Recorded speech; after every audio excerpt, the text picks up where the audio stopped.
तो स्टूडेंट्स, इस first chapter का ये फोर्थ वीडियो है और इस फोर्थ वीडियो में अब अगला टॉपिक हम लोग को स्टडी करना है इलेक्ट्रिक फील्ड। इलेक्ट्रिक फील्ड क्या होता है? जैसा कि आप ग्रेविटेशन चैप्टर में पढ़ चुके हैं 11th में कि ग्रेविटेशनल फील्ड क्या होता था, उसी प्रकार से यहाँ पे हम लोग स्टडी करेंगे कि इलेक्ट्रिक फील्ड किसे कहते हैं। तो इलेक्ट्रिक फील्ड का definition: the space around a charge that is source charge within which its electric force can be experienced by a very small positive test charge is called electric field of the source charge। ये electric field का definition है, बिल्कुल same to same जो है वो gravitational field जैसा ही है। बस अंतर यह है कि वहाँ मास हुआ करता था ग्रेविटेशनल फील्ड में और इलेक्ट्रिक फील्ड में चार्ज होता है। तो हम लोग बोलेंगे कि इलेक्ट्रिक फील्ड क्या है, तो एक ऐसा स्पेस किसी चार्ज पार्टिकल के चारों तरफ, कोई भी एक चार्ज जो है उसके चारों तरफ एक स्पेस होता है, और जो चार्ज हम लोग कह रहे हैं जिसकी बात हो रही है उसको सोर्स चार्ज कहते हैं। तो किसी सोर्स चार्ज के चारों तरफ एक ऐसा स्पेस जिसके अंदर, विद इन विच माने जिसके अंदर इसका इलेक्ट्रिक फोर्स, इसका जो है इलेक्ट्रिक फोर्स एक्सपीरियंस किया जाता है। एक्सपीरियंस यानी महसूस किया जाता है किसी बहुत स्मॉल पॉजिटिव टेस्ट चार्ज के द्वारा। Is called electric field of the source charge, वो कहलाता है उस सोर्स चार्ज का इलेक्ट्रिक फील्ड। अब इस बात को आप ऐसे समझें कि एक क्यू जो है कोई चार्ज पार्टिकल है, यहाँ सेंटर पे एक क्यू चार्ज वाला कोई चार्ज पार्टिकल रखा हुआ है। अब होता क्या है कि ये अपने चारों तरफ देखिए एक स्पेस इसने जनरेट कर लिया है। ये जो स्पेस है इसको डॉट लाइन के द्वारा दर्शाया गया है। इस डॉट लाइन के अंदर जो स्पेस है, दिस इज द स्पेस, और ये स्पेस के अंदर अगर हम कोई भी एक छोटा सा टेस्ट चार्ज, कोई छोटा सा पॉजिटिव टेस्ट चार्ज अगर हम रखते हैं, तो वो पॉजिटिव टेस्ट चार्ज इसकी वजह से, ये सोर्स चार्ज की वजह से, ये जो q naught positive test charge है वो फोर्स एक्सपीरियंस करेगा, ये जो है इलेक्ट्रिक फोर्स महसूस करता है। तो हम लोग बोलेंगे कि ये जो है this is the source charge, ये यहाँ इंडिकेटेड है सोर्स चार्ज, यानी ये इसने अपना इलेक्ट्रिक फील्ड जनरेट किया है अपने चारों तरफ, तो इसको हम लोग सोर्स चार्ज कहते हैं। और जो टेस्ट चार्ज यूज होता है ये चेक करने के लिए कि ये फोर्स महसूस कर रहा है कि नहीं, उसे हम कहते हैं टेस्ट चार्ज। जैसा कि आप देख रहे हैं कि वो नॉट यहाँ पे एक टेस्ट चार्ज है, और ये जो पूरा स्पेस है जो डॉट लाइन के द्वारा बंधा हुआ है, बाउंडेड है, ये अंदर वाले स्पेस को हम कहेंगे इलेक्ट्रिक फील्ड। किसका इलेक्ट्रिक फील्ड? तो इस सोर्स चार्ज का इलेक्ट्रिक फील्ड। तो ये यही बात यहाँ पर लिखा हुआ था कि the space around a charge within which its electric force can be experienced by a very small positive test charge is called electric field of the source charge. यानी किसी सोर्स चार्ज के चारों तरफ एक ऐसा space बन जाए जिसके अंदर किसी स्मॉल पॉजिटिव टेस्ट चार्ज को रखने से वो positive test charge electric force महसूस करता हो, उस स्पेस को हम कहते हैं इलेक्ट्रिक फील्ड इस सोर्स चार्ज का। अब ये जो है ये सोर्स चार्ज हो गया, और ये बाउंड्री लाइन हो गया इलेक्ट्रिक फील्ड का। इसके अंदर जो है वो इलेक्ट्रिक फील्ड मानेंगे, और बाहर में हम लोग मानेंगे कि इलेक्ट्रिक फील्ड नहीं है, इसका क्यू का इलेक्ट्रिक फील्ड नहीं है। ये जो बाउंड्री लाइन है, जो डॉटेड लाइन दिखाया गया है, ये इसको हम पॉइंट ऑफ इन्फिनिटी कहते हैं। हम लोग मानकर चलते हैं कि इस सोर्स चार्ज से लेकर बाउंड्री लाइन तक ही इलेक्ट्रिक फील्ड मौजूद है इस सोर्स चार्ज का, और इस बाउंड्री लाइन के बाहर इलेक्ट्रिक फील्ड खत्म हो गया, इलेक्ट्रिक फील्ड नहीं है। तो इस वजह से ये बाउंड्री लाइन जो है इसको हम लोग पॉइंट ऑफ इन्फिनिटी बोलते हैं, और इसको हम इन्फिनिटी से भी इंडिकेट कर सकते हैं। यानी ये जितने भी पॉइंट्स हैं, ये जितने भी डॉट लाइन बनाए गए हैं, वो सारे पॉइंट्स को हम पॉइंट ऑफ इन्फिनिटी बोल सकते हैं। ये सभी इन्फिनिटी वाले पॉइंट है, क्योंकि इसके अंदर ही इलेक्ट्रिक फील्ड है, इसके बाहर जाने पर इलेक्ट्रिक फील्ड खत्म हो जा रहा है। तो ये था बिल्कुल वैसा ही है जैसा कि आपने ग्रेविटेशनल फील्ड के बारे में पढ़ा था, बिल्कुल वैसा ही है। अगर आपको ग्रेविटेशनल फील्ड जरा सा भी याद है तो ये समझ में आ जाएगा। अगला टॉपिक पर आते हैं। अगला नेक्स्ट टॉपिक है इलेक्ट्रिक इंटेंसिटी, हिंदी में बोलते हैं विद्युतीय तीव्रता, इलेक्ट्रिक इंटेंसिटी। तो the electric force experienced by unit positive charge, that is +1 coulomb charge, inside an electric field of a source charge is called electric intensity at that point due to the source charge। देखिए इसका मतलब क्या हुआ कि जो electric force महसूस किया जाता है किसी यूनिट पॉजिटिव चार्ज के द्वारा, यानी +1 कूलम चार्ज के द्वारा, जो इलेक्ट्रिक फोर्स महसूस किया जाता है, जो इलेक्ट्रिक फोर्स एक्सपीरियंस किया जाता है inside an electric field of a source charge, यानी किसी सोर्स चार्ज के इलेक्ट्रिक फील्ड के अंदर, इज कॉल्ड, वो कहलाता है electric intensity at that point due to the source charge. वो कहलाता है उस पॉइंट पर का इलेक्ट्रिक इंटेंसिटी उस सोर्स चार्ज के कारण। It is a vector quantity and generally denoted by vector E. ये जो है इलेक्ट्रिक इंटेंसिटी एक वेक्टर क्वांटिटी है और इसको हम लोग वेक्टर ई से डिनोट करते हैं सामान्य तौर पे। It's base formula is given है, जिसका बेसिक फार्मूला अगर लिखना हो तो हम लोग लिखते हैं E is equal to F by Q not. यानी ई यहाँ पे हो गया इलेक्ट्रिक इंटेंसिटी, एफ हो गया इलेक्ट्रिक फोर्स और क्यू नॉट जो है वो टेस्ट चार्ज है। ये हो गया स्केलर फॉर्म। ये फार्मूला आया कहाँ से, इसको हम लोग समझने का कोशिश करते हैं। ये जो आप फिगर देख रहे हैं यहाँ पे क्यू जो है एक सोर्स चार्ज है। इस क्यू का इलेक्ट्रिक फील्ड यहाँ तक मौजूद है, ये बाउंड्री लाइन है इलेक्ट्रिक फील्ड का, इसको पॉइंट ऑफ इन्फिनिटी बोलेंगे, जिसको हमने इन्फिनिटी से इंडिकेट किया हुआ है। तो ये सोर्स चार्ज है और इसके अंदर हमें एक पॉइंट P दिखाई पड़ रहा है। ये सोर्स चार्ज क्यू हो गया, इसके इलेक्ट्रिक फील्ड के अंदर एक पॉइंट P है और इस P पॉइंट पर हमें सीखना है कि यहाँ पर का इलेक्ट्रिक इंटेंसिटी क्या होता है और कितना होता है, दोनों बातें हमें सीखनी है। तो इस सोर्स चार्ज के इलेक्ट्रिक फील्ड के अंदर में एक पॉइंट P है, P पॉइंट पर इलेक्ट्रिक इंटेंसिटी क्या होता है और कितना होता है, ये दोनों हमें सीखना है। तो हम लोग देखिए ऐसे कहेंगे कि इस P पॉइंट पर अगर कोई +1 कूलम चार्ज अगर रख दिया जाए तो +1 कूलम चार्ज जो फोर्स एक्सपीरियंस करेगा इस P पॉइंट पर रखने पर, वो जो फोर्स महसूस करता है उसी फोर्स को हम कह देंगे कि वो इलेक्ट्रिक इंटेंसिटी होगा इस पॉइंट पर का इस सोर्स चार्ज के कारण। तो यही बात यहाँ डेफिनेशन में लिखा हुआ था कि the electric force experienced by unit positive charge inside an electric field of a source charge is called electric intensity at that point due to the source charge. ये सेम डेफिनेशन इसी बात को लिखा गया था जो हमने यहाँ पर समझा। अब ये वेक्टर था और इसका basic formula E is equal to F by Q naught. ये कहाँ से आ गया, तो इसी का वेक्टर फॉर्म हम लोग लिख सकते हैं, vector E is equal to vector F by Q naught. ये वेक्टर फॉर्म हो गया। ये फॉर्मूला दोनों आया कहाँ से, इसका हम लोग डिस्कशन कर लेते हैं। देखिए जैसा कि ये फिगर में आप देख रहे थे कि ये क्यू सोर्स चार्ज था और इस क्यू सोर्स चार्ज के कारण इसके इलेक्ट्रिक फील्ड के अंदर P पॉइंट पर हमको इंटेंसिटी जांचना है, इंटेंसिटी देखना है कि कितना होगा। तो हम लोग क्या करते हैं, जानबूझ करके P पॉइंट पर एक test charge, small test charge हमने रख दिया क्यू नॉट। अब ये जो क्यू नॉट टेस्ट चार्ज हमने रखा था इस पे मान लीजिए ये Q naught test charge F electric force महसूस कर रहा है। तो ये क्यू नॉट टेस्ट चार्ज इस सोर्स चार्ज क्यू की वजह से F इलेक्ट्रिक फोर्स महसूस कर रहा है राइटवर्ड डायरेक्शन में। तो हम लोग यूनिटरी मेथड से लिख सकते हैं कि since q naught test charge experiences a force F। अब ये चूंकि क्यू नॉट जो टेस्ट चार्ज है वो फोर्स महसूस करता है F, therefore +1 coulomb test charge experiences a force F by Q naught. तो जैसा कि आपने अभी पढ़ा कि +1 कूलम टेस्ट चार्ज के द्वारा जो इलेक्ट्रिक फोर्स महसूस किया जाता है उसे इलेक्ट्रिक इंटेंसिटी कहते हैं, जैसा कि डेफिनेशन में बताया गया। तो +1 कूलम चार्ज देखिए F by Q not force महसूस कर रहा है और according to definition F by Q naught जो है इसी को हम इलेक्ट्रिक इंटेंसिटी कहेंगे और इसको E से डिनोट करेंगे। तो therefore E is equal to F by Q naught. ये फॉर्मूला डेवलप हुआ, यानी यह फॉर्मूला का डेरिवेशन कैसे हुआ वो ये ब्रैकेट में लिखवा दिया गया है। अगर एग्जाम में आपको आ जाए कि इलेक्ट्रिक इंटेंसिटी डिफाइन कीजिए तो ये ब्रैकेट वाली बात छोड़ करके आप सभी लिखिए, सब चीज़ लिख देंगे, इसको नहीं लिखेंगे। ये आपके समझने के लिए हमने ब्रैकेट में लिखवा दिया है। अगर एग्जाम में इसको भी आप लिख देते हैं तो कोई दिक्कत नहीं है, लेकिन अगर आपको जो है कम से कम लिखना हो तो इसको छोड़ देंगे। अब ये हो गया डेरिवेशन के फॉर्मूला आया कहाँ से, यानी E is equal to F by Q naught, electric intensity is the electric force by test charge. ये बेसिक फार्मूला हो गया और इसी को vector E is equal to vector F by Q naught, ये वेक्टर फॉर्म हम लोग ने लिख दिया। Its SI unit is newton per coulomb और is equal to volt per metre. ये इलेक्ट्रिक इंटेंसिटी जो है इसका SI यूनिट जो है वो आप देख करके बता सकते हैं कि इलेक्ट्रिक इंटेंसिटी का SI यूनिट होगा नहीं फोर्स का न्यूटन और क्यू नॉट का कूलम, यानी न्यूटन पर कूलम इसका SI यूनिट है। एक और यूनिट होता है वोल्ट पर मीटर, जो क्यों होगा वोल्ट पर मीटर कहाँ से आ गया ये हम लोग आगे डिस्कस करेंगे, लेकिन अभी आप ये याद रखेंगे SI यूनिट इलेक्ट्रिक इंटेंसिटी का वोल्ट पर मीटर या न्यूटन पर कूलम है।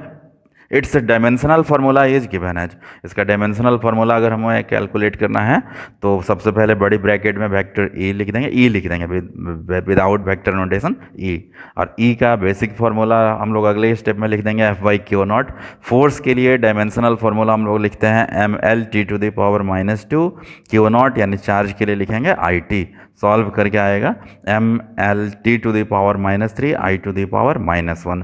This is the dimensional formula of electric intensity. और अंत में इसका डायरेक्शन क्या होगा, डायरेक्शन किधर मानेंगे, तो डायरेक्शन के बारे में लिखा हुआ है कि its direction is in the direction of electric force experienced by unit positive charge और पॉजिटिव टेस्ट चार्ज। देखिए इसका डायरेक्शन इलेक्ट्रिक इंटेंसिटी का दिशा बहुत खास बात है, ये इसको दिमाग में रखना होगा कि इलेक्ट्रिक इंटेंसिटी का दिशा जो है वो किधर मानेंगे हम लोग, तो जिस डायरेक्शन में यूनिट पॉजिटिव चार्ज या कोई पॉजिटिव टेस्ट चार्ज फोर्स महसूस करता होगा उसी डायरेक्शन में हम लोग इलेक्ट्रिक इंटेंसिटी मानेंगे।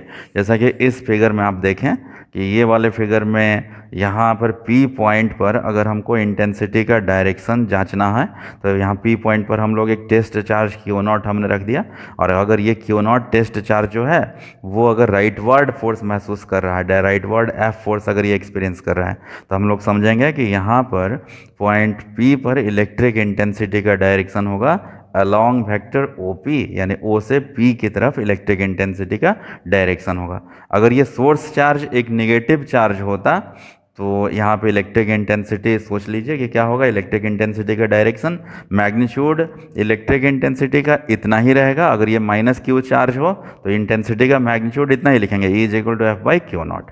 लेकिन अब इसका डायरेक्शन उल्टा हो जाएगा, अगर ये माइनस चार्ज रहता तो इंटेंसिटी का डायरेक्शन हो जाता अलॉन्ग वेक्टर PO, P से O की तरफ, क्योंकि ये जो टेस्ट चार्ज Q0 है वो फोर्स महसूस करता P से O की तरफ, यानी अट्रैक्शन फोर्स महसूस करता। तो सिंपली हम लोग याद रखेंगे कि जब कभी भी हमें इंटेंसिटी का डायरेक्शन चेक करना होगा, इंटेंसिटी का दिशा ज्ञात करना होगा, तो जिस पॉइंट पर भी इंटेंसिटी का डायरेक्शन हमें जांचना है वहाँ उस पॉइंट पर हम एक यूनिट पॉजिटिव चार्ज रख देंगे या एक पॉजिटिव टेस्ट चार्ज रख देंगे काल्पनिक रूप से, और फिर देखेंगे कि वो टेस्ट चार्ज किधर की ओर फोर्स महसूस कर रहा है। जिस डायरेक्शन में वो यूनिट पॉजिटिव चार्ज या पॉजिटिव टेस्ट चार्ज फोर्स महसूस करेगा उसी डायरेक्शन में हम लोग मान लेंगे कि इलेक्ट्रिक इंटेंसिटी का डायरेक्शन होगा। तो ये था इलेक्ट्रिक इंटेंसिटी, और उसके पहले हमने पढ़ा इलेक्ट्रिक फील्ड क्या होता है।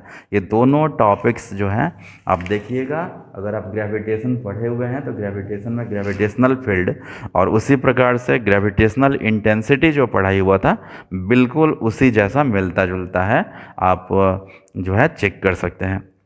नेक्स्ट थ्योरी पे हम लोग आते हैं। नेक्स्ट थ्योरी है expression for electric intensity at a point due to a point charge. Electric intensity हमें कैलकुलेट करना है किसी पॉइंट पर किसी पॉइंट चार्ज के कारण। अब इसको ऐसे समझिए, फिगर इसको देखकर समझ लेते हैं कि O पॉइंट पर एक सोर्स चार्ज रखा हुआ है Q, O पॉइंट पर एक सोर्स चार्ज है Q, और इसका ये बाउंड्री लाइन है इलेक्ट्रिक फील्ड का। यहाँ तक इलेक्ट्रिक फील्ड मौजूद है, यहाँ के बाद इलेक्ट्रिक फील्ड खत्म हो जाता है, और इस इलेक्ट्रिक फील्ड के अंदर एक P पॉइंट है, और इस P पॉइंट पर हम लोग को कैलकुलेट करना है कि इस पॉइंट चार्ज Q की वजह से इस P पॉइंट पर इलेक्ट्रिक इंटेंसिटी कितना होगा, किस डायरेक्शन में होगा, ये हमें कैलकुलेशन करना है। P पॉइंट जो है वो सोर्स चार्ज से R डिस्टेंस अवे है। अब जैसा कि आप लोग जान चुके हैं कि अगर हमको P पॉइंट पर इलेक्ट्रिक इंटेंसिटी अगर कैलकुलेट करना है इस Q चार्ज की वजह से, तो हम लोग यहाँ P पॉइंट पर एक बहुत छोटा सा पॉजिटिव टेस्ट चार्ज हमने रख दिया Q0। यहाँ पे P पॉइंट पर पॉजिटिव टेस्ट चार्ज Q0 हम लोग रख देंगे, और मान लेते हैं कि ये जो पॉजिटिव टेस्ट चार्ज Q0 जो है वो सोर्स चार्ज की वजह से रिपल्सिव फोर्स महसूस कर रहा है F। तो F का डायरेक्शन हमने दिखा दिया है राइटवर्ड। अब डिस्क्रिप्शन पे आते हैं कि let Q is a point charge and source charge placed at point O। मान लिया कि Q जो है एक पॉइंट चार्ज है, साथ ही साथ वो सोर्स चार्ज भी है, वो रखा हुआ है पॉइंट O पर। We have to calculate electric intensity due to this charge at a point P। हमें कैलकुलेट करना है इलेक्ट्रिक इंटेंसिटी इस सोर्स चार्ज Q की वजह से इस P पॉइंट पर। which is a small r distance away from it and lies inside the electric field of it। यानी जो P पॉइंट है वो इस सोर्स चार्ज से r डिस्टेंस अवे है और ये पॉइंट P जो है इस सोर्स चार्ज के इलेक्ट्रिक फील्ड के अंदर पड़ा हुआ है।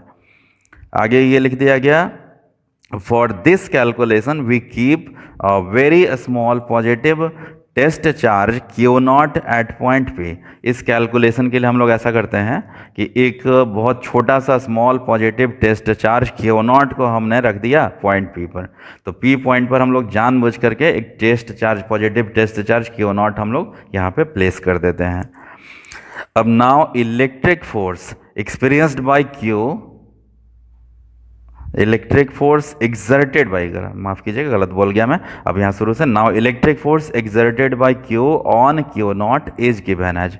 तो जो इलेक्ट्रिक फोर्स एक्सर्ट किया जाएगा, आरोपित किया जाता है Q के द्वारा Q नॉट पर, वो हम लोग लिख सकते हैं। या तो ऐसे भी आप बोल सकते हैं कि जो इलेक्ट्रिक फोर्स महसूस किया जाएगा Q नॉट के द्वारा Q के कारण, वो फोर्स हम लोग लिख सकते हैं कूलम्ब्स लॉ के द्वारा, F is equal to 1/4 pi epsilon not Q into Q not by R square. तो जो Q नॉट जो टेस्ट चार्ज था उस पर लगने वाला जो इलेक्ट्रिक फोर्स होगा Q चार्ज के कारण, वो फोर्स हम लोग कैलकुलेट कर लिए। वो फोर्स कूलम्ब्स लॉ के द्वारा इतना होगा 1/4 pi epsilon not Q not बटा आर स्क्वायर। इसको इक्वेशन 1 मान लिया। डायरेक्शन इसका जो होगा वो होगा अलोंग वेक्टर OP। अब now electric intensity at point P is given as. अब हम लोग इलेक्ट्रिक इंटेंसिटी कैलकुलेट करना चाहते हैं पॉइंट P पर। तो इलेक्ट्रिक इंटेंसिटी का बेसिक फॉर्मूला जो हमने पढ़ा कि E is equal to F by Q not, यानी इलेक्ट्रिक फोर्स बटा टेस्ट चार्ज। अगले स्टेप में लिख देंगे और E is equal to 1/4 pi epsilon not Q not बटा आर स्क्वायर और इंटू Q नॉट। क्या किया हम लोगों ने कि यहाँ से इसमें इक्वेशन 1 के द्वारा हमने F का वैल्यू, F का मैग्नीट्यूड यहाँ पुट कर दिया था। तो F का वैल्यू पुट कर देने पर इतना हो गया। अब ये Q नॉट और ये Q नॉट आपस में कैंसिल हो जाएंगे। तो दोनों को कैंसिल कर देने के बाद हमारा इक्वेशन आ जाएगा E is equal to 1/4 pi epsilon not Q upon R square. Equation 2 direction हम लोग मान लेंगे along vector OP। This is the required expression. तो आपने समझा कि हम ये जो है, अगर कोई एक पॉइंट चार्ज Q है और इस पॉइंट चार्ज Q से r डिस्टेंस अवे किसी P पॉइंट पर अगर हमको इंटेंसिटी कोई पूछ दे कि यहाँ पर इलेक्ट्रिक इंटेंसिटी कितना होगा इस Q चार्ज की वजह से, तो हम लोग E बोलेंगे। Electric intensity E is equal to लिख देंगे 1/4 pi epsilon not into source charge by distance square, यानी E is equal to 1/4 pi epsilon not Q upon R square. This is the required expression. और ध्यान रहे कि ये जो formula है ये डेरिवेशन किया गया है एयर मीडियम के लिए या वैक्यूम मीडियम के लिए। अगर ये मीडियम अगर एयर नहीं हो, कोई और मीडियम हो, तो यहाँ फॉर्मूला में हम लोग लिखेंगे 1/4 pi epsilon into Q by R square. ये तो एयर मीडियम था इसीलिए 1/4 पाई एप्सिलॉन नॉट हमने लिखा। कोई और मीडियम होने पर 1/4 पाई एप्सिलॉन सिर्फ लिखेंगे और into Q by R square. ये बेसिक फॉर्मूला हो गया। डायरेक्शन इसका था इलेक्ट्रिक इंटेंसिटी का अलोंग वेक्टर OP, O से P के डायरेक्शन में। कॉन्सेप्ट पर आते हैं। 2-3 जानकारी वाली बातें यहाँ कॉन्सेप्ट में दी गई हैं। पहला नंबर है, जैसे फिगर आप देख लेते हैं। पहले फिगर ये दिखाया गया है कि दो पॉइंट चार्जेज हैं Q1 और Q2, और ये दोनों पॉइंट चार्जेज एक दूसरे से r डिस्टेंस अवे रखे गए हैं। जो Q1 है वो पॉइंट A पर रखा गया, Q2 जो है वो पॉइंट B पर रखा गया है। तो हम लोग ये सीखने का प्रयास करेंगे कि Q1 की वजह से पॉइंट B पर इलेक्ट्रिक इंटेंसिटी कितना होगा, Q2 की वजह से पॉइंट A पर इलेक्ट्रिक इंटेंसिटी कितना होगा, और Q1 के कारण A पॉइंट पर इंटेंसिटी क्या होगा। तो कॉन्सेप्ट नंबर 1 पे चलते हैं। पहला नंबर ये लिखा हुआ है कि electric intensity at point B due to charge Q1 is given as. Electric intensity at point B due to charge Q1 is given as. तो यहाँ पर देखिए इलेक्ट्रिक इंटेंसिटी हमें पता करना है इस B बिंदु पर इस Q1 चार्ज के कारण। तो जो हमने अभी थ्योरी पढ़ा, अभी जो फॉर्मूला डेरिवेशन हुआ था, उसी फॉर्मूला के आधार पर हम लोग लिख सकते हैं। अगर हम लोग मान लेते हैं कि इलेक्ट्रिक इंटेंसिटी पॉइंट B पर इस Q1 चार्ज के कारण अगर E1 है, तो E1 इज इक्वल टू लिखेंगे 1/4 पाई एप्सिलॉन नॉट और इंटू Q1, ये Q1 जो है उसका मैग्नीट्यूड और बाय आर स्क्वायर। डायरेक्शन जो है कैसे चेक करेंगे, तो अगर बी बिंदु पर हमको अगर चेक करना है कि Q1 के कारण इंटेंसिटी किधर होगा, तो यहाँ बी पॉइंट पर हम लोग एक पॉजिटिव टेस्ट चार्ज रख देते हैं। और यहाँ पर अगर आप कोई पॉजिटिव टेस्ट चार्ज अगर रखेंगे तो Q1 की वजह से वो पॉजिटिव टेस्ट चार्ज ए से बी वाले डायरेक्शन में रिपल्सिव फोर्स महसूस करेगा, और जिधर की वो रिपल्सिव फोर्स महसूस किया उधर ही इंटेंसिटी मान लेंगे। यानी डायरेक्शन हो जाएगा अलॉन्ग वेक्टर ए बी, यानी ए से बी की तरफ। तो इस Q1 चार्ज की वजह से इस B बिंदु पर इलेक्ट्रिक इंटेंसिटी हम लोग लिखेंगे E1 is equal to 1/4πε0 Q1/r²। और उसी तरह से अब ये देख लेते हैं कि अगर कोई आपसे पूछ दे कि इस Q2 चार्ज की वजह से इस Q2 के कारण इसके वजह से ए पॉइंट पर इंटेंसिटी क्या होगा, तो electric intensity at point A due to charge Q2 is given as electric intensity at point A due to charge Q2 is given as, इस बार E2 मान लेंगे। E2 हम लोग लिखेंगे 1/4πε0 और इंटू Q2/r²। और इसका डायरेक्शन हो जाएगा along vector BA, equation number 2। तीसरा एक पॉइंट है, अगर मान लीजिए आपसे कोई पूछ दे कि इस Q1 चार्ज की वजह से इसी पॉइंट पर का इंटेंसिटी कितना होगा, यानी Q1 के कारण यहीं का इंटेंसिटी क्या होगा, तो electric intensity at A due to charge Q1 is given as, formula के आधार पर लिखेंगे E इज इक्वल टू 1/4πε0 और इंटू सोर्स चार्ज यानी Q1 बाई 0² जैसे r² की जगह 0² लिख देंगे, क्योंकि ये Q1 चार्ज से पॉइंट ए जो है वो कितना डिस्टेंस दूर है, तो 0 डिस्टेंस दूर है, इसलिए r² की जगह 0² करेंगे। और 0 से जब भी हम लोग डिवाइड करते हैं किसी भी क्वांटिटी में तो आ जाता है इन्फिनिटी, और इन्फिनिटी का मतलब है अनडिफाइंड। इसका मतलब ये हुआ कि किसी भी एक पार्टिकल पॉइंट चार्ज की वजह से उसके खुद वाले पॉइंट पर इंटेंसिटी अनडिफाइंड होता है, यानी Q1 के कारण ए पॉइंट पर का इंटेंसिटी अनडिफाइंड होगा, उसी प्रकार से Q2 के कारण बी पॉइंट पर का इंटेंसिटी भी क्या होगा, अनडिफाइंड। तो ये तो था जानकारी। अब आपने संक्षेप में एक बार दोबारा रिपीट कर लेते हैं कि इस Q1 चार्ज की वजह से B बिंदु पर का इंटेंसिटी होगा E1 is equal to 1/4πε0 Q1/r²। उसी तरह से Q2 चार्ज के कारण इस A पॉइंट पर का इंटेंसिटी लिखेंगे E2 is equal to 1/4πε0 into Q2/r², और Q1 चार्ज के कारण A पॉइंट पर का इंटेंसिटी होगा अनडिफाइंड।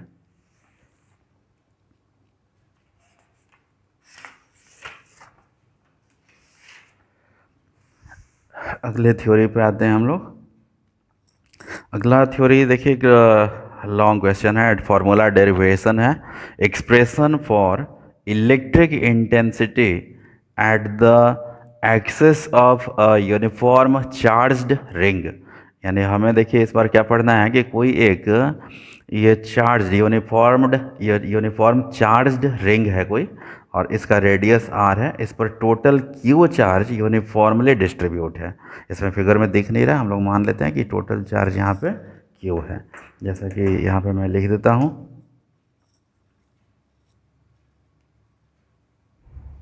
टोटल चार्ज इसमें मान लिया गया कि q है।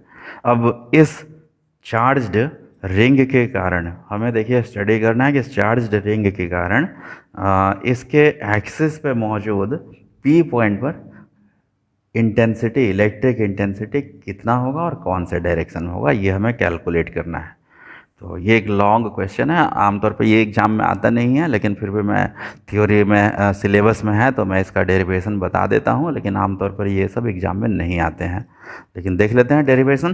देखिए सबसे पहले फिगर समझ लेते हैं। ये जो है एक चार्ज्ड रिंग है, इसका टोटल चार्ज है Q। ये Q चार्ज यूनिफॉर्मली डिस्ट्रीब्यूट है, जिसको पॉजिटिव साइन के द्वारा दर्शाया गया है।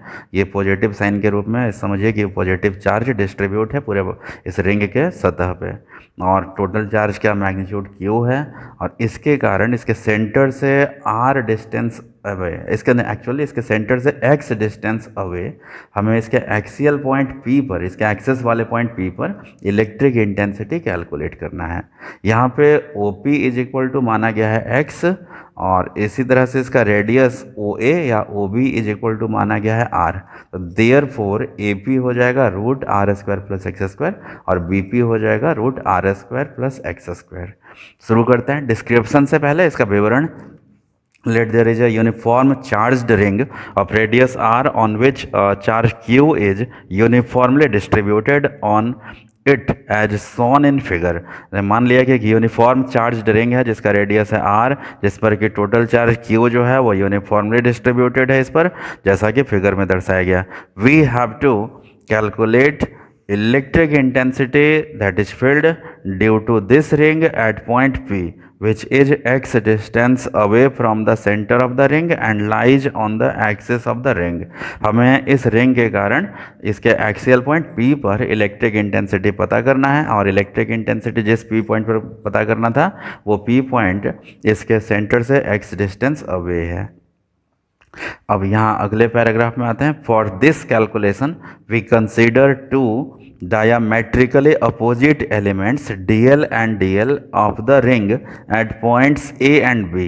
देखिए क्या करते हैं हम लोग अपने कैलकुलेशन के लिए, हम लोग दो डायमेट्रिकली अपोजिट एलिमेंट्स dl और dl कंसीडर कर लेते हैं, मान लेते हैं पॉइंट A और B पर, इस रिंग के पॉइंट A पर और इस पॉइंट B पर dl और dl दो पार्टिकल्स हमने सेलेक्ट कर लिया, पार्टिकल्स को ही एलिमेंट बोलेंगे। तो यही बात यहाँ पर लिख दिया गया कि for this calculation we consider two diametrically opposite elements dl and dl of the ring at points A and B।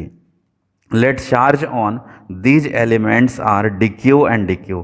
क्योंकि ये dl एलिमेंट्स बहुत छोटे एलिमेंट हैं तो इनका चार्ज भी बहुत कम होगा, इसलिए इनके चार्ज को हमने मान लिया dq और dq, यानी इस dl एलिमेंट पे चार्ज माना गया है dq और इस dl एलिमेंट पे भी चार्ज हमने मान लिया है कि dq है। तो यही बात यहाँ डिस्क्रिप्शन में लिख दिया गया था कि let charge on these elements are dq and dq। Let electric intensity at P due to these elements are vector DE and vector DE। जैसे मान लेते हैं कि इन दोनों एलिमेंट्स के कारण, ये DL एलिमेंट और ये DL एलिमेंट के कारण पॉइंट P पर इलेक्ट्रिक इंटेंसिटी हम लोग मान लेते हैं कि वो DE और DE है इलेक्ट्रिक इंटेंसिटी। तो यहाँ हमने डिस्क्राइब कर दिया। अब यहाँ पे कैलकुलेशन फॉर DQ, DQ क्या है, तो वो DL एलिमेंट पर के चार्ज को हमने DQ माना है, तो DQ कितना होगा वो हम लोग कैलकुलेट कर लेते हैं। तो देखिए पूरे रिंग की लंबाई था 2πr, पूरे रिंग का लेंथ जो है वो है 2πr और टोटल चार्ज इस पर मौजूद था Q। तो हम लोग लिख सकते हैं कि since 2πr length of ring has a charge Q, therefore 1 metre length of ring has a charge Q by 2πr। जैसा कि आप लोग जानते हैं कि 1 मीटर लेंथ जो चार्ज कंटेन करता है उसे हम लोग लीनियर चार्ज डेंसिटी कहते हैं और इसे लेमडा से डिनोट करते हैं। तो यहाँ पे Q बाई 2πr जो है वो लेमडा भी कह सकते हैं, इज इक्वल टू लेमडा हमने लिख लिया। और therefore DL length of the ring has a charge Q by 2πr into DL। तो ये जो DL लेंथ जो था उसका चार्ज होगा Q by 2πr into DL और इसी को हमने DQ मान लिया। तो DQ यहाँ ब्रैकेट में लिख देंगे लेट, यानी DQ का जो मैग्नीट्यूड होगा, यानी हर एक DL एलिमेंट पर जो मौजूद चार्ज है उसका मैग्नीट्यूड हमने कैलकुलेट कर लिया Q by 2πr into DL। इसको इक्वेशन नंबर 1 मान लेंगे। अब अगला टॉपिक है कि now magnitude of electric intensity at P due to the two DL elements is given as. तो अब हम लोग मैग्नीट्यूड ऑफ इलेक्ट्रिक इंटेंसिटी पता कर लेते हैं P पॉइंट पर दोनों DL एलिमेंट्स की वजह से। तो ये हम लोग DE इज इक्वल टू लिखेंगे 1/4πε0 और into DQ by root r² plus x² का होल स्क्वायर। देखिए इसको आप ऐसे समझिए फिगर से कि अगर मान लेते हैं इस DQ एलिमेंट की वजह से, इस DL एलिमेंट की वजह से अगर हमको पॉइंट P पर इलेक्ट्रिक इंटेंसिटी अगर कैलकुलेट करना है तो इसके वजह से यहाँ का इंटेंसिटी हम लोग DE जो है मान लिए हैं। DE कितना होगा तो लिखेंगे 1/4πε0 इंटू इसका चार्ज यानी DQ और बटा यहाँ से यहाँ के बीच के डिस्टेंस का स्क्वायर यानी रूट r² प्लस x² का होल स्क्वायर। यही हमने देखिए यहाँ पे लिख दिया कि DE is equal to 1/4πε0 DQ upon distance square, ये बेसिक फार्मूला के आधार पर। और DE इज इक्वल टू आ जाएगा 1/4πε0 और into Q upon 2πr into DL और इंटू नीचे में r² प्लस x²। यहाँ इसके इक्वेशन 2 हमने मान लिया फ्रॉम फर्स्ट से हमने क्या किया था कि DQ का वैल्यू इसमें पुट कर दिए और इसका डायरेक्शन होगा along vector AP and vector BP। देखिए इस बात को ऐसे समझेंगे फिगर में कि इस DQ एलिमेंट की वजह से यहाँ P पॉइंट का इंटेंसिटी का डायरेक्शन होगा अलोंग वेक्टर AP और उसी तरह से इस डीएल एलिमेंट की वजह से पी पॉइंट पर का जो इंटेंसिटी होगा उसका डायरेक्शन होगा along vector BP.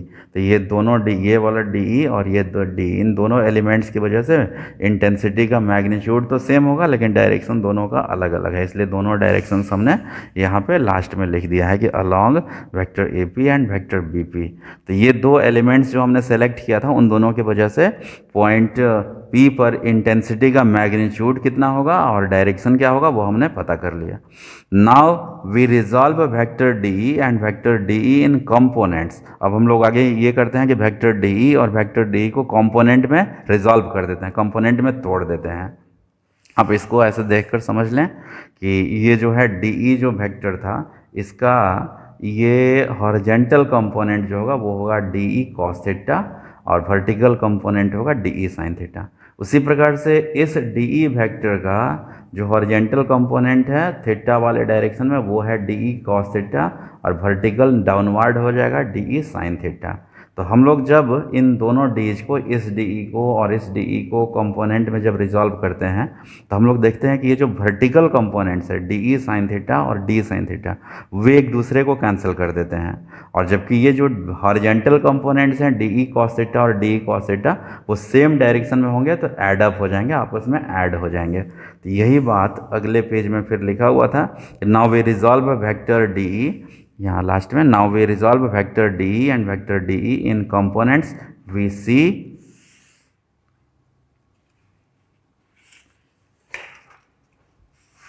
see that vertical components, that is d sin theta and d sin theta, cancel each other, while the horizontal components, that is d cos theta and d cos theta, are add up। तो जैसा कि मैंने समझाया कि जो vertical component है वो एक दूसरे को कैंसिल कर देंगे और जो हॉरिजेंटल कंपोनेंट्स हैं वो आपस में ऐड हो जाएंगे। तो now electric intensity at P due to the two DL elements is given as. अब अगर पी पॉइंट पर नेट इंटेंसिटी निकालना हो दोनों सेलेक्टेड डीएल एलिमेंट्स की वजह से उसको हम डी डैश मान लेते हैं। तो D dash is equal to हो जाएगा D cos theta plus D cos theta, दोनों को कॉस थीटा वालों को आपस में ऐड कर देंगे, ये हो जाएगा 2d कॉस थीटा, और D dash is equal to 2 into, और यहाँ पे हम लोग डी का मैग्नीट्यूड पुट कर देंगे इक्वेशन नंबर 3 से। तो यहाँ पर लिख दिया गया कि 1/4 pi epsilon not Q into D L by 2 pi R into R square plus X square, और यहाँ से कॉस थीटा का वैल्यू जो है वो हो जाएगा X by root R square plus X square. यहाँ साइड में हमने समझने के लिए लिख दिया है कि ये cos theta in triangle A O P, cos theta is equal to O P upon A P.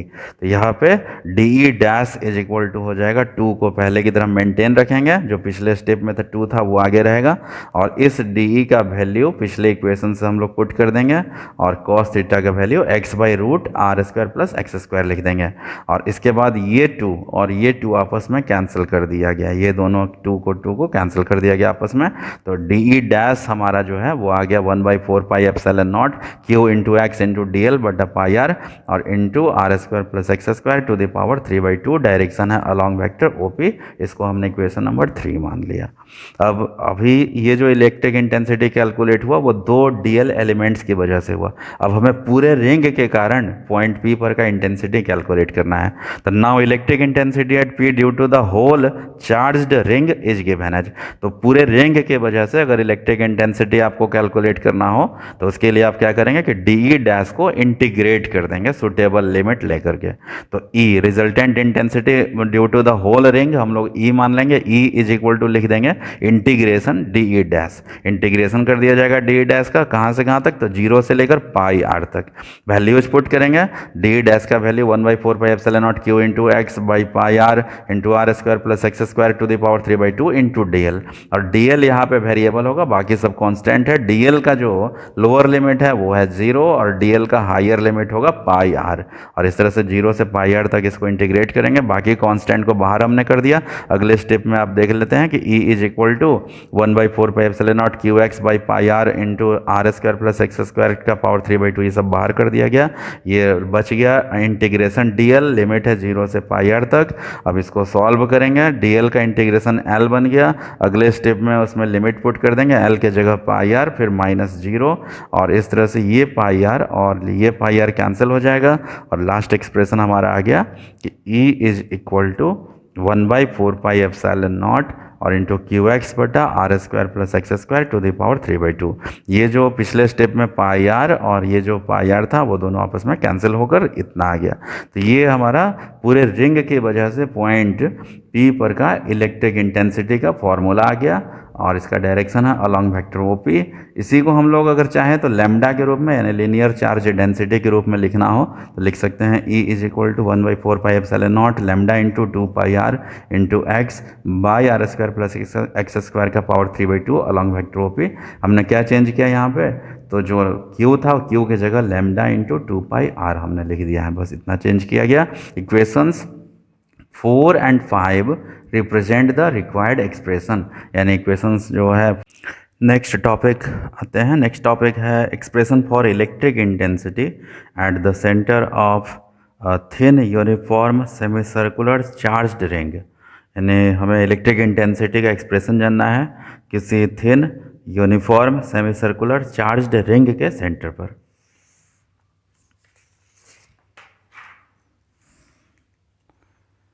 Figure आप देखकर समझ लीजिए, ये एक सेमी सर्कुलर चार्ज्ड रिंग है, यूनिफॉर्म है। इस पर total charge Q uniformly distributed है कि चार्ज को पॉजिटिव साइन के द्वारा इंडिकेट किया है, जो इस सेमी सर्कुलर रिंग के पेरीफेरी पर परिधि पर मौजूद है। ये चार्ज Q यूनिफॉर्मली डिस्ट्रीब्यूटेड है और इसकी वजह से हमें इसके सेंटर P पर इंटेंसिटी का मैग्नीट्यूड और डायरेक्शन जानना है। यहाँ पे हमने कोई डेरिवेशन नहीं किया, बस ये जो है फॉर्मूला हम यहाँ पे लिखवा दिए हैं। फॉर्मूला मैंने लिखवा दिया है ताकि आप लोग ये कभी न्यूमेरिकल इत्यादि में अगर जो है सवाल बनाना हो इसका तो आप बना सकें। तो electric intensity at the centre P of the charged semi circular ring is given as E is equal to हम लोग लिख लेंगे 1/4πε0 two Q by pi R square. Direction होगा अलॉन्ग वेक्टर OP, यानी O से P की तरफ ये डायरेक्शन होगा इंटेंसिटी का। और इसी को हम लोग अगर लैम्डा के रूप में लिखना चाहें यानी लीनियर चार्ज डेंसिटी के रूप में अगर लिखना चाहें तो E इज इक्वल टू होगा 1/4πε0 टू लैम्डा बाई आर। और यहाँ पे डायरेक्शन होगा अलॉन्ग वेक्टर OP।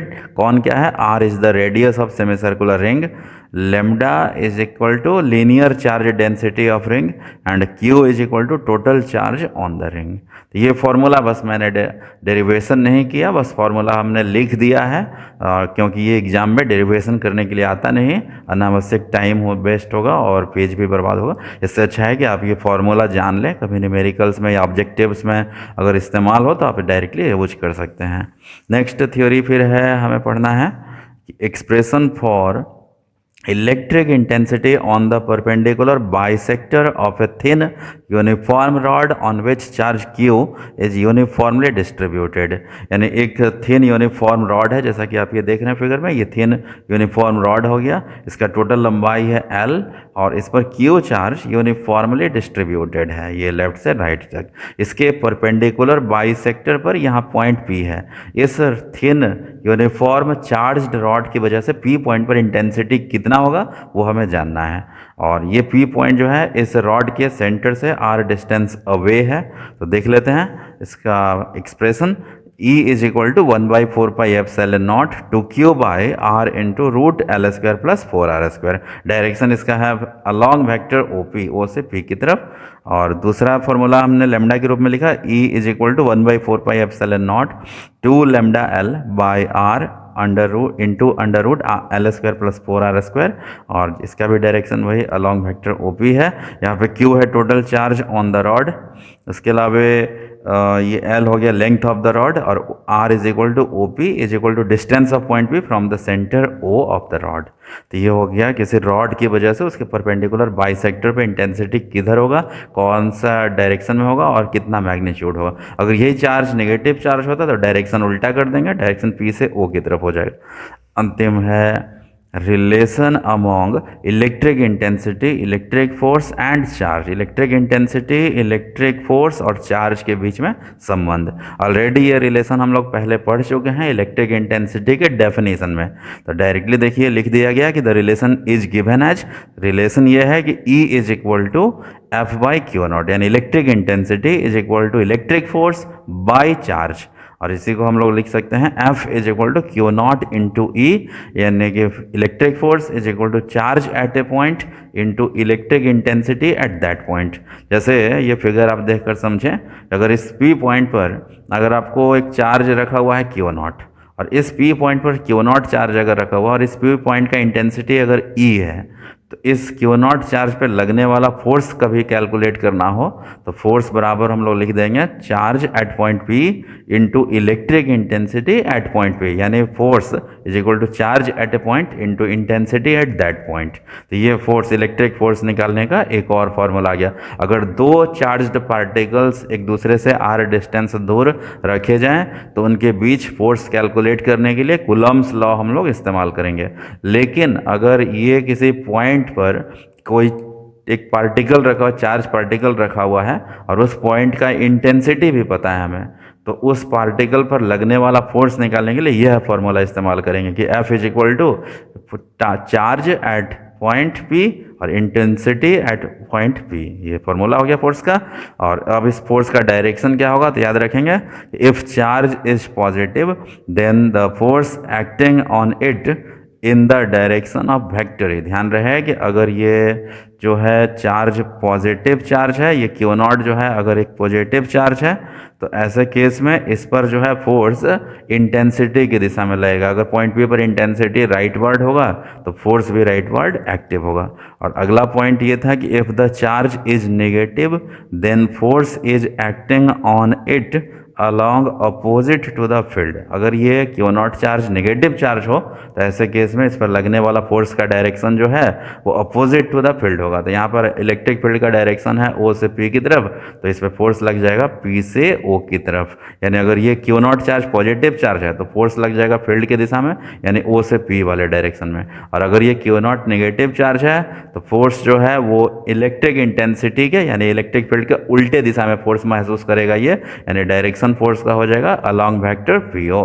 ये था लास्ट जानकारी। और अब ये वीडियो मैं यहीं पर समाप्त करता हूँ। उम्मीद है आपको ये पढ़ाई पसंद आ रहा होगा, वीडियो पसंद आ रहा होगा। आप कोशिश करें समझने का, जितना हो सके अधिक से अधिक इसको शेयर करें, लाइक करें, सब्सक्राइब करें, दूसरे दोस्तों को भी बताएं, अदर स्टूडेंट्स जो मेरे पास नहीं भी पढ़ते हैं उनको भी ये बात बताएं और उनसे भी कहें कि वो इस लॉकडाउन में पढ़ाई कंटिन्यू कर सकते हैं इस वीडियो के जरिए। और इस वीडियो में मैं ये जितने भी पेज इस वीडियो में पढ़ाए हुआ है इन सब का मैं लिंक डिस्क्रिप्शन में दे दिया हूं, और आप उस डिस्क्रिप्शन वाले लिंक से PDF फाइल के रूप में ये सारे पेजेज का PDF फाइल आप देख सकते हैं। वहां से आप नोट्स बना सकते हैं, तो नोट्स बनाते जाएं। और जो पिछले वाले वीडियो में मैंने लिस्ट दे दिया था न्यूमेरिकल का, वो लिस्ट से आप न्यूमेरिकल जरूर बनाने का कोशिश करते रहे, लगे रहें, एक दूसरे का हेल्प करें, मदद करें और ज़रूर से ज़रूर न्यूमेरिकल बनाने का प्रयास करते रहें। अगला वीडियो जल्द ही अपलोड किया जाएगा। धन्यवाद।